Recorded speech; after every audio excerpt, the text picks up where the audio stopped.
Hello, everybody out there, and welcome to another episode of the Talk That Talk Show with me, Barry Holmes. And we are here for episode 204 of the Talk That Talk Show. And it's funny because I was talking to my girlfriend not too long ago, and she was mentioning that she can't believe that it's already been 4 weeks since the 200th episode. But honestly, time flies when you're doing things that you want to do and working towards certain goals. And I'm here to say that 4 weeks after the 200th episode, we still have just as much motivation to come through and deliver an episode and give you guys what you want here at the Talk That Talk Show. But, for those that know me, a lot of people know just how much the Knicks mean to me and just how big of a fan I've been. And, kind of to break it down to those people that don't know where the fandom has come from, it dates back to my father. My dad was a big-time Knicks fan, and some of my earliest memories were sitting on, my father's, sitting on his lap and just having good times with him, and I think that, the biggest thing for us and that made our relationship so close was sharing that time with the Knicks together and, pretty much just watching Knicks games. And I remember just knowing all the names, whether it was John Starks, Patrick Ewing, Charles Oakley, the early days of the Knicks where, bully ball existed. I think that pretty much set up my fandom. And in the days and eras where, everybody liked Shaq, everybody liked Kobe, everybody wanted to be fans of, the Lakers and, those hot teams back then. But I always was a Knicks fan, true and blue. And I think that it means something when you've seen a team go through all the downfalls and the struggles that the Knicks have. Now, I can't tell you how many times the running joke was the draft didn't matter to Knicks fans because a lot of the times we didn't have our picks last that long or do anything. We can go to Ronaldo Balkman. We can go to Michael Sweetney. The list goes on in bad picks that the Knicks have used, and those picks not being utilized and eventually being traded. And one of the tough things also is seeing that, those Knicks players that you've, like and love go to other teams and flourish, and we can look no further than Doug Christie for one of those original Sacramento teams. But, all throughout my, life, I was always been a Knicks fan. My uncle had season tickets to the Knicks, and, he would ever so often give us some Knicks tickets, and me and my dad would go to the games. I remember going to the Grant Hill game against the Knicks and Pistons, and that at the time they had the Sprite commercial, so I was waving Sprite to Grant, saying, "Where's your Sprite, Grant?" So those early times heckling, they were great times at the Garden, and getting to sit so close because of my uncle's seats. We got to see people like Chuck Knobloch at the time, was one of the great Yankees, and some of the other different people that were celebrities sitting almost courtside. Paul O'Neill. Yeah, Paul O'Neill we got to see as well, too. Mike Francesa. Big-time names in sports, in New York sports especially. So, at an early age, I realized just how important and just how big going to a Knicks game was. And then as I went to my adult years, we didn't really see much success. But once we got Carmelo Anthony, and there's a lot of people that like to debate about whether we should have traded away those three players and half our team to get Carmelo. But ultimately, what came through all of this was Carmelo Anthony taking our Knicks to the playoffs and winning one playoff series. And we always talk about what if Carmelo would have just laid it off the glass instead of trying to dunk it on Roy Hibbert. And maybe we're talking about a Game 7 series against Indiana where the Knicks hadn't lost at home all postseason. But that's neither here nor there. I'm just trying to give you guys a synopsis of what I've endured and, what I've seen as a Knicks fan. And I think that leading up to all of this and, in my latter stages of my adult life, seeing just one playoff series win, it's a tough memory for me, and it's tough to see that as a Knicks fan. And the ultimately the thing that makes things very difficult is because New York sports media, and just how much it is when you're in New York for having these star-studded guys that come in and can't perform because of just how bright the lights are in Madison Square Garden. But I say all this to say, it was about 2 years ago. I was making some good money. I had, saved up some bread, and I told myself that I wanted to see a Knicks playoff game, and I'd been waiting all my life, 30 years of my life, to see the Knicks go to the playoffs. And I was finally at a place financially where I felt like I could do it. And I put the money up, I took my girlfriend, and it wound up being one of the most amazing experiences I'd ever had in my life.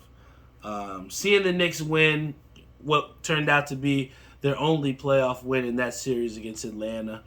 I just can't describe to you the energy and electricity that was in Madison Square Garden that night.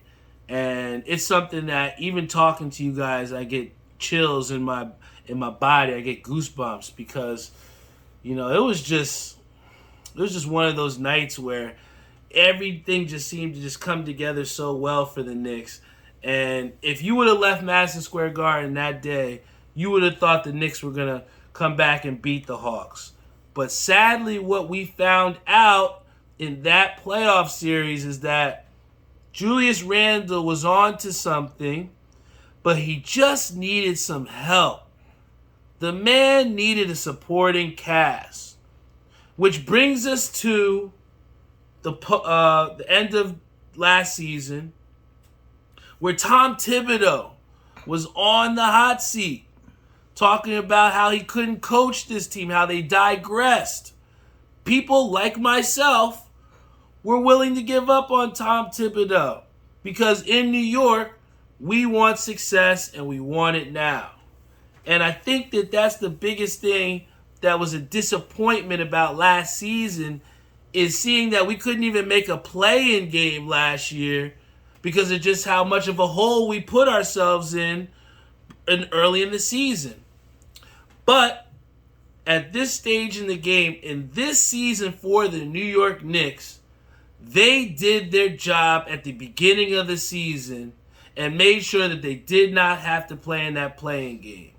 But I bring that all back to say that none of that would not be possible had it not been for the key acquisition of Jalen Brunson. I want to pull the receipts of every single person that told me that we overpaid for Jalen Brunson. I want to tell everybody that said he was a great role player, somebody that didn't have star caliber talent, somebody that wasn't enough of a scorer. These are all the things that were said about my boy Jalen Brunson, when all Jalen Brunson had done was win a national championship, carry a Dallas Mavericks team to the Western Conference Finals when most of that postseason run, Luka was hurt until he could get back healthy again. And we look at that Dallas Mavericks team without him, and you see they didn't even make the play-in game.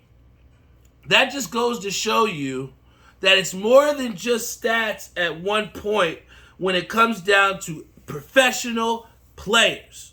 You can get by in having a guy that can drop 20, 30 on your team in college, and you can hide his flaws within those team and within the players and the system that college basketball is. But in NBA basketball, in professional basketball, you will get exposed if you do not have the versatility to adapt. And what we've seen Jalen Brunson do under the bright lights of Madison Square Garden, we've seen him elevate his play to the point where one may say, I'm crazy, but he's worth at least consideration for MVP this season. Because I tell you what, without Jalen Brunson on that New York Knicks squad, You're talking about a team that barely makes the play-in game, that might just be better than the Chicago Bulls. I'm serious, and that's as a diehard Knicks fan, because what Jalen Brunson brings to the New York Knicks is stability. When you look at his stat line, and you see in game one of a playoff game on the road that determines how the shape of your season is going to go, the man scores 27 points and has 1 turnover. That's a guy that I want to have the ball in his hands.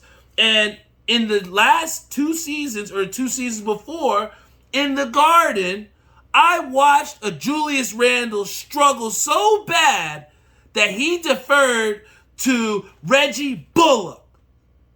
I saw Julius Randle defer to a Reggie Bullock because he couldn't make a shot. I saw Derrick Rose out there with half a body, still gutting it out, being relied on, playing 25, 30 minutes a game just to get the Knicks competitive. And now you're talking about a Knicks team that has a Jalen Brunson that has stabilized this Knicks team, and not only done that, but made other guys around him much, much better. I mean, who would have thought that he could play with a Quentin Grimes and make a Quentin Grimes a better player to where he's a starter making big-time plays in the playoffs? I can only say this. This Knicks team will go as far as Jalen Brunson will take them. Because what I saw from him in game one is a guy that's fearless. And when you don that blue and orange, you better have no fear in your heart. And that's what Jalen Brunson showed me. And one of the key things that he showed me in that game one, by having no fear in his heart, is that he was the closer that the New York Knicks needed 2 seasons ago. He was the guy that wanted to take the last shot. He was the guy that had 1 turnover. Sure, he had the highlight play by Donovan Mitchell, knocking the ball to Cedi Osman, and they go up by 1 point. But he takes the accountability back and says, hey, I'm going to go get a bucket and make this right. I'm going to go get the ball in the right position to make sure Josh Hart can get that 3-pointer, you know? And I think that we also have to take into account that, yes, even though Jalen Brunson has done well, that him and Julius Randle are a duo that we need to talk about, and that even though Kendrick Perkins is someone that we think is unreliable with what he says, I think the one thing he got right is saying that Julius Randle and Jalen Brunson are a real duo that needs to have some respect put on their names. And what Julius Randle did, coming off an ankle injury where we didn't see him play in weeks, he comes out and drops a double-double, a 19 points, 10 rebounds. And arguably, Julius Randle makes the biggest play of the game, getting the offensive rebound, swinging the ball out to a Quentin Grimes, who then holds the ball so that he can shoot 2 clutch free throws. I think when Julius Randle plays within himself, and it's not about deferring, because, you know, the thing is, Jalen Brunson can get his and still create for others, but what Julius Randle is doing is just staying ready. You know, stay ball ready. He doesn't have to dribble the ball into the ground. I think when he catches the ball and makes a decisive movement, either going to the basket or just shooting the ball, not necessarily trying to create and do what he had to do 2 years ago, that's Jalen Brunson's job. If Julius Randle can just stay ready and make decisive, quick movements, you know, I think that the Knicks' offensive attack is going to be one in the postseason that we're going to have to talk about as one of the best. I mean, who would have thought you would get a 17 points and 10 rebounds from Josh Hart off the bench? You got a double-double from your key acquisition in the trade deadline off the bench. I look at Dallas, man, I hate to keep saying the Dallas Mavericks, but you see what Kyrie did for that situation, and I know he doesn't take all the blame, but chemistry and cohesion is something that is so underappreciated and undervalued in the National Basketball Association. And I'll say this, what Josh Hart has done has completely assimilated to the Knicks, but at the same time giving them an identity. They were blue-collar guys, but they needed somebody that wanted to dive on the ground and get dirty. They needed somebody that was going to come and take the challenge of going up and grabbing rebounds against the biggest dudes on the other team. And that's what Josh Hart has done for me. He's shown that the Knicks made the best trade acquisition at the deadline, because this guy's not just eating up the bench for when you might need him. This guy is putting in quality minutes while we need him now. And I want to bring up some key stats before we get into the end of this show, but I want to get into some key stats that really are to look for into why the Knicks won and what we can look forward to seeing them win, hopefully in Game 2 and when we go back to New York. But I saw the Knicks grab 17 offensive rebounds. Those 17 offensive rebounds constantly take more time off the clock, especially when you're up. They're demoralizing to a defense because they've spent 24 seconds in the defensive position. And if you don't know how hard that is, go do wall sits. And then you'll see how hard that is. So for 24 hard seconds, you're guarding professional basketball players, trying to get them to not score on the ball and off the ball. Now you got to do it for another 14 seconds.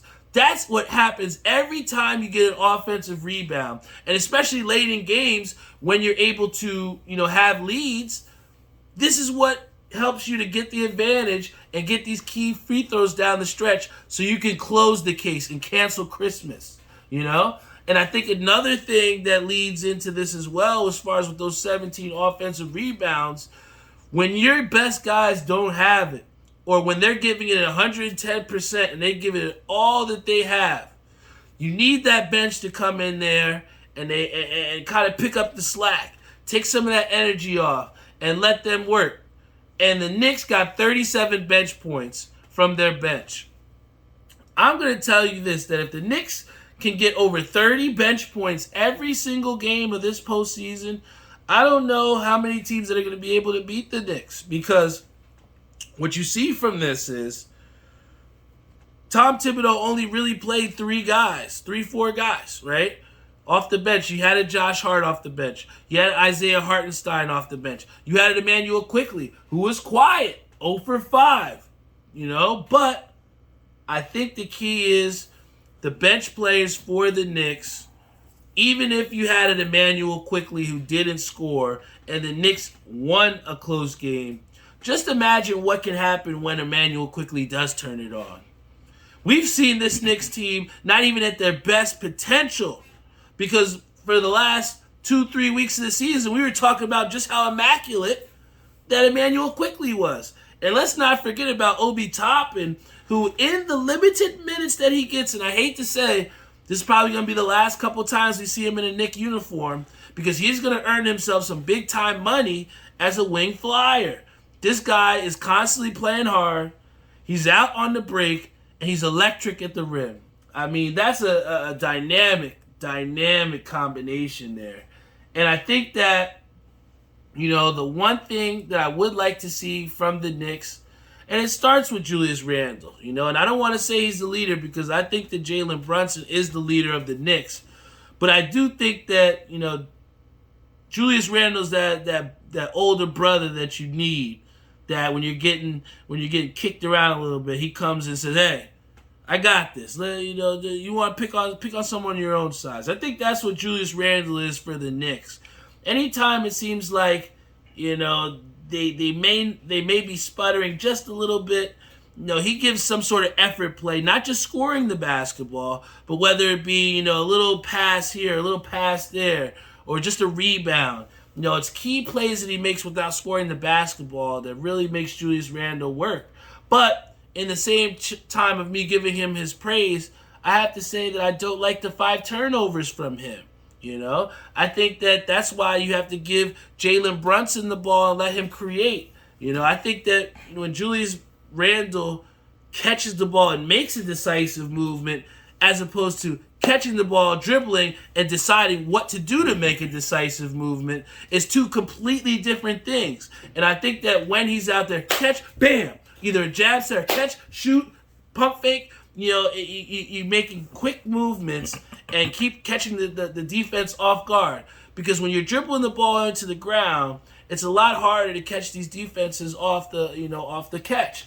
I always was told in high school, college, basketball, whatever, a ball travels faster in the air than it does dribbling. So when the Knicks are catching those, backside rotations, swinging the ball through the air across the court, keeping their eyes up, that's what makes them, the dangerous team, and it has everybody hot. Because what I saw, and I hate to say it, what I saw from the Cleveland Cavaliers is a one-dimensional team. I see Donovan Mitchell had 38, and you got to understand he's going to get his. But outside of that, we had a Darius Garland with 17 points, but didn't really score much in the second half. I see a Cleveland Cavaliers team that needs Donovan Mitchell to be heroic, to be competitive. I'm serious. I know it's so early and people might think that I'm crazy, but you have to look at the grand scheme of things, and the Knicks have done this to the Cavaliers all season. So it's no surprise that this is what they're doing to them right now. When you look at what the Knicks have built from the trade deadline and what they did with the last couple games of the season, they took it serious of giving their bench players confidence to where when they're needed in those roles in this postseason, you see a guy in Obi Toppin who has 9 points and kicks up. You see a guy in Josh Hart who makes a clutch three-pointer to go ahead and put the Knicks back up by 2. When you've given these guys the confidence to excel, when it's their time to shine, it's good. When you saw Donovan Mitchell go down by 4 and 5, and now the double team comes and you're down 30 seconds, you got to rely on a guy that hasn't shot the ball in 10 minutes. So I just say this, man. This game for Cleveland, it now becomes a must-win game for them. I really do. I think that if, Cleveland goes down 0-2 and has to go to New York, who has all the confidence in the world, and they have a Jalen Brunson leading the head, I think that the Cleveland Cavaliers will be in trouble. I'm not saying this series is over. I know how great Donovan Mitchell is. I know how well coached, J.D. Bickerstaff has coached that Cleveland Cavaliers team. But I'm telling you, Jalen Brunson got that dog in him. He's got that dog in him. He's got the Knicks playing at an efficient rate. He's got them playing dangerously. And I think that it was key for the Knicks to get the first one on the road to steal home court advantage away. Mm-hmm. I think that when you look in this postseason outside of the Lakers, no team has really won on the road because it's hard to win road games on the playoffs. And that's why the Warriors saw the problems that they had. But we're going to get into that a little bit later in the show. But I don't want to look too far ahead. But for those that ask me, how scared am I of the Bucks? I'll say this. The Bucks just lost game 1, right? The Bucks just lost Giannis Antetokounmpo for I don't know how long. I know the X-rays said that they just came up clear, so that's good. But you never want to look too far ahead because the Bucks still got to handle their postseason matchup, Even though you might have arguably one of the best players in the world, this is still the best professional league in the entire world. And each team that's in the playoffs has earned the right because they are very great at something specific. It's just a matter of how well you can exploit what they're not good at. And realistically, I just like how the Knicks are set up right now. And sometimes, even especially in college basketball, you look at the UConn Huskies, who for most of the season were looked at as a disappointment because they started off really high and they had their down spell, lost a couple games in a row, and people lost confidence in them. And that's understandable because it happens. But at the end of the day, what I'm here to say is this.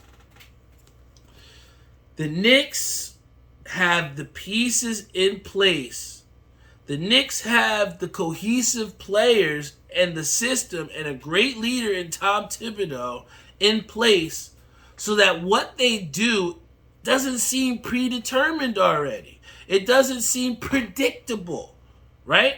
The Knicks are earning their stripes on the defensive end, and each stop that they get just gives them more and more and more confidence. Because I'll be the first person to tell you that this Knicks team is not an offensive team that's going to blow you out of the waters. But damn it, they're going to play some defense, man.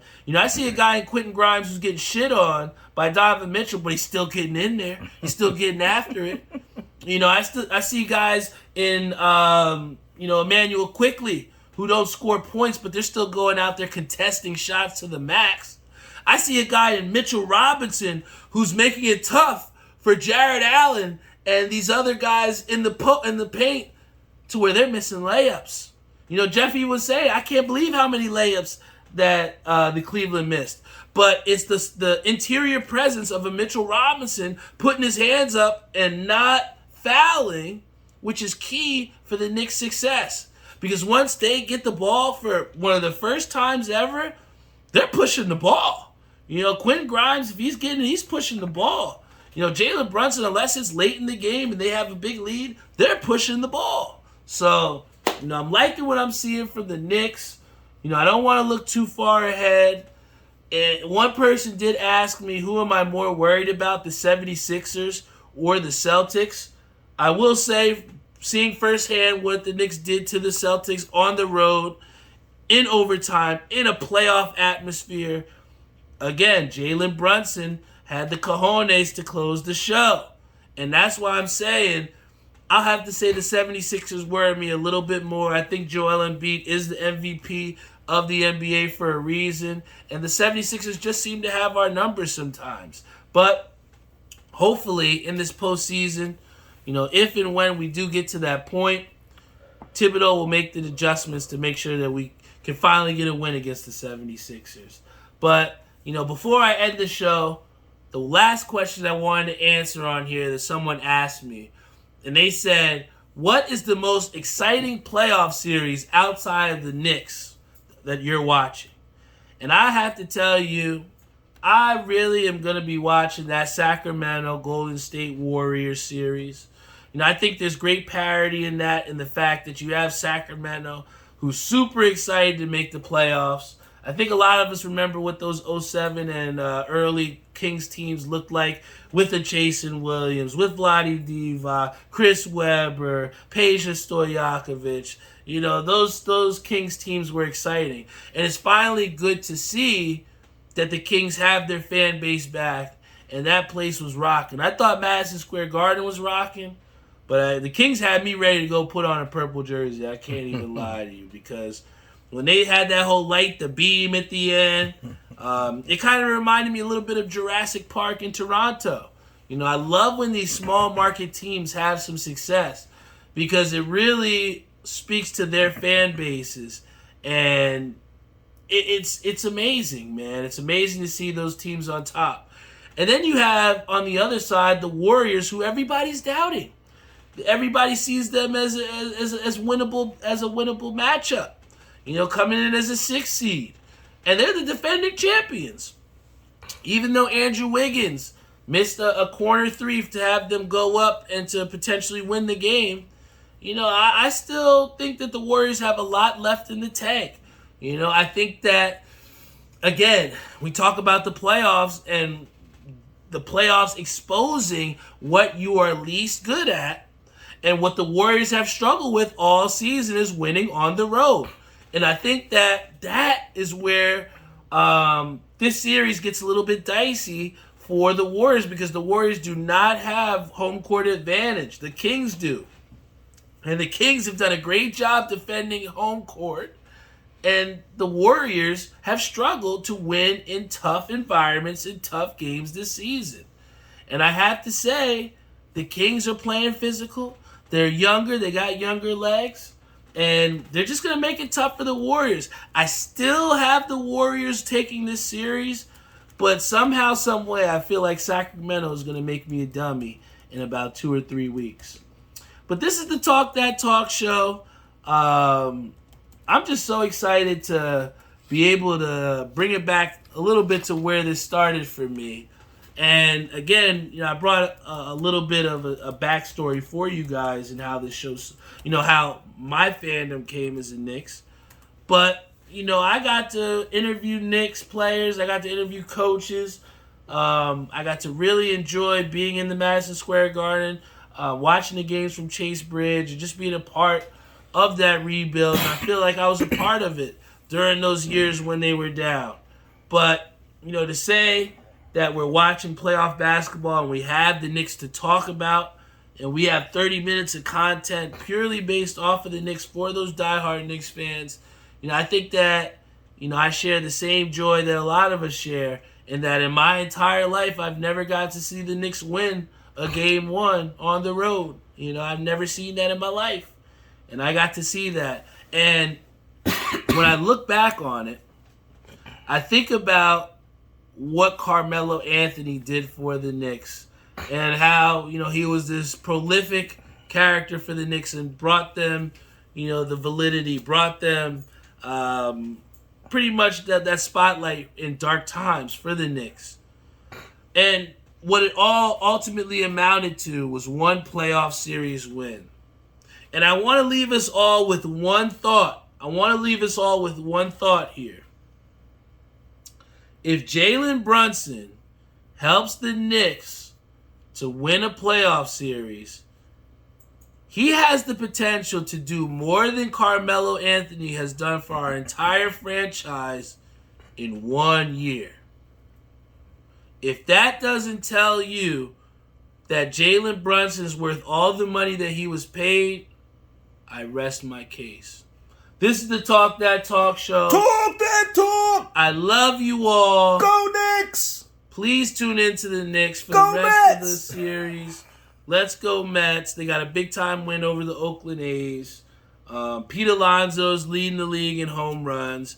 It's a great day to wear blue and orange. It's a great day to be a Knicks and a Mets fan. But what I will say is this.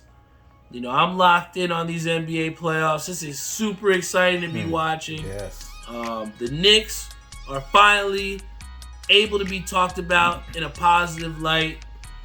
And if you're a Knicks fan, wear your jersey with pride this week. Wear it to work. Wear it to the gym. Wear it to bowling. Wear it to your girlfriend's function. Wear it wherever. Because this is our time, and this is our time to be proud. Because there's a lot of years that I watched the Knicks miss out on the playoffs. There was a lot of years I saw the Knicks go to the playoffs and do nothing. But I feel like this team that we have here, is a team that can far exceed expectations. So on that note, I'm out of here. Good luck to my New York Knicks. I know they're going to do big things. And I'm just excited that I'm able to talk about a win here on the Talk That Talk show. And exciting and positive things for this Knicks team in the next couple games. So I love you all. Hope you enjoyed the episode if you're a Knicks fan. If you're a fan of this Talk That Talk show, I'm happy. You should be too. All right, I'll talk to you guys next week.